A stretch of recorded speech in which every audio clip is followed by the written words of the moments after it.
Tanzania. Mada yangu ya leo inasema kwamba je, kero ya uhaba wa maji katika jiji la Dar es Salaam inaweza kuisha? Sasa kwanza nitoe angalizo, nilishasema Dar es Salaam sio jiji, na kimsingi Tanzania nzima hakuna jiji hata moja. Kwa hiyo nalazimika kutumia neno jiji ili niweze kueleweka kwa urahisi. Kwanza nianze kusema kwamba kitendo cha wakazi wa Dar es Salaam kutumia maji ya kisima ni kitendo cha udhalilishaji. Inatosha kusema kwamba Chama cha Mapinduzi kimeshindwa kuongoza nchi. Kwa sababu sawa, hebu vuta picha. Nchi ambazo zinatumia maji ya kisima ni nchi kama Libya, Sudani, Algeria, Mauritania, Chadi. Hizo nchi zote ni jangwa. Kwa hiyo hawana njia nyingine ya kutafuta maji isipokuwa kuchimba visima. Sasa Tanzania sio jangwa. Hebu vuta picha. Tanzania ndio nchi namba 1 yenye maji mengi bara zima la Afrika. Hakuna nchi, yani nchi 54 za bara la Afrika. Tanzania ndio nchi namba 1 yenye maji mengi. Hebu vuta picha sawa. Sisi tuna ziwa Victoria, ndio ziwa namba 1 kwa ukubwa barani Afrika. Tuna ziwa Tanganyika, ndio ziwa lenye kina kirefu barani Afrika. Tuna ziwa Nyasa, ndio ziwa kubwa la 3 barani Afrika. Tuna ziwa Rukwa, ndio ziwa la 5 kwa ukubwa barani Afrika. Na ukiona nchi na maziwa mengi, maana yake ina mito mikubwa mingi ambayo haikauki maji mwaka mzima. Kwa sisi hatukutakiwa kabisa kutumia maji ya visima, na wala hatukutakiwa kuwa na shida ya maji. Umenipata Mtanzania? Sasa akitokea waziri mkuu wa mkoa, sijui mkuu wa wilaya au waziri wa maji, anakwambia kwamba wanaweza kumaliza kero ya uhaba wa maji katika jiji la Dar es Salaam, hao ni waongo. Nisikilize mimi. Waziri wa maji Tanzania hana uwezo wa kumaliza kero za maji katika jiji la Dar es Salaam. Hawana uwezo, ni waongo. Sasa kwa nini ni waongo? Kwanza, kero za maji Dar es Salaam ziko miaka mingi, zaidi ya miaka 25. Mimi unaniona hapa niko shule ya msingi. Dar es Salaam kuna shida ya maji. Niko sekondari, niko chuo kikuu, nimeanza maisha. Dar es Salaam kuna shida ya maji. Hebu vuta picha sawa. Hivi tunavyozungumza hapo Goba hapo.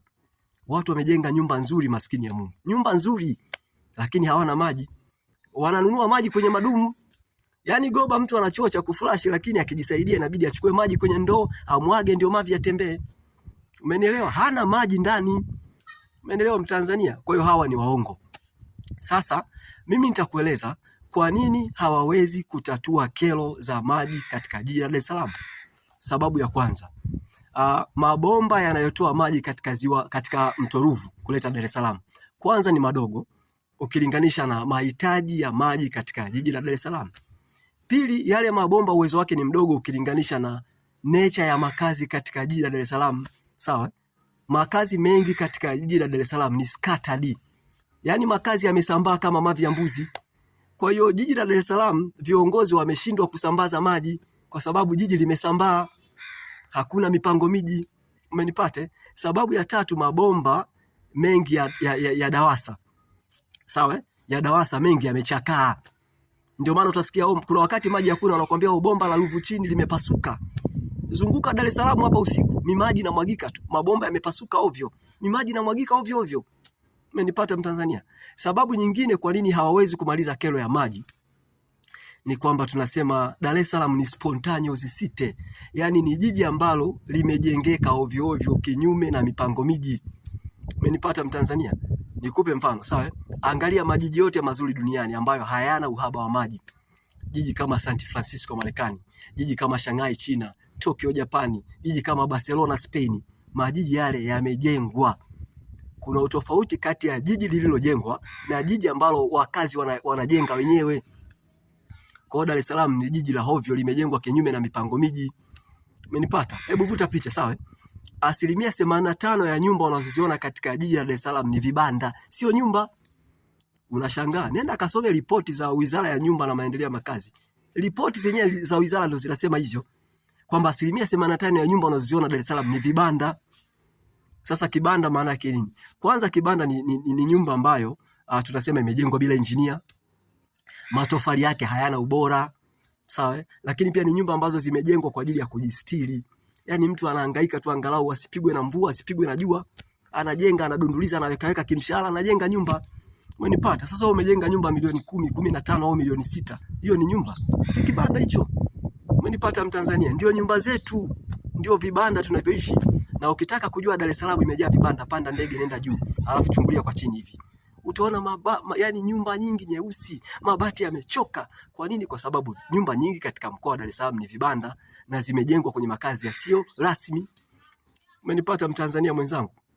Sasa nini kifanyike ili tuweze kumaliza kero ya maji katika jiji la Dar es Salaam? Kwanza hapa niwape angalizo, sawa? Dar es Salaam sio tu kero ya maji. Dar es Salaam pia kuna kero ya mifumo ya maji taka. Yaani Dar es Salaam unaweza ukawa umekaa hivi unasema ngoja nitoke nje nipunge upepo. Unatoka nje unapunga upepo nje, unashangaa mara hewa chafu ya mavi imepita kwenye pua. Unauliza nini? Wanakuambia bwana, choo cha jirani kimetema. Yaani Dar es Salaam kuna wakati vyoo vinatema, Dar es Salaam inanuka mavi. Umenipata Mtanzania? Kwa hiyo tuna kazi sio tu ya kushughulikia kero ya maji, lakini pia tuna kazi ya kushughulikia mifumo ya maji taka. Sasa ili tuweze kutatua kero hizi, ikiwa ni pamoja na kero za barabara, sijui na kero nyingine, nini kifanyike?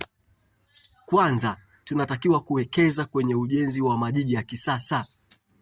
Nisikilize Mtanzania mwenzangu, nikupe siri. Mwalimu Nyerere aliwahi kusema hivi: kama elimu ni gharama, basi chagua ujinga. Kama elimu ni gharama, chagua ujinga. Unaelewa maana yake? Sasa viongozi wa Chama cha Mapinduzi, wahuni, mafisadi, wabinafsi, wao wamechagua ujinga badala ya kuchagua elimu. Yaani badala ya kuwekeza kwenye ujenzi wa majiji ya kisasa, wao wamechagua kuiziba nchi viraka. Yaani wanashughulika na kero, mara kero ya maji, mara kero sijui ya nini, mara sijui kero ya umeme. Yaani wao wanashughulika na kero. Sasa huwezi kujenga nchi na hiyo, na huwezi kumaliza kero katika nchi kwa utaratibu huo. Umeelewa Mtanzania mwenzangu? Kwa hiyo lazima tubadilishe mtazamo. Tuwekeze kwenye ujenzi wa majiji ya kisasa, yani tujenge nchi, sisi tunasema sustainable country. Nchi itakayowawezesha Watanzania wa leo na wa kesho kuishi vizuri.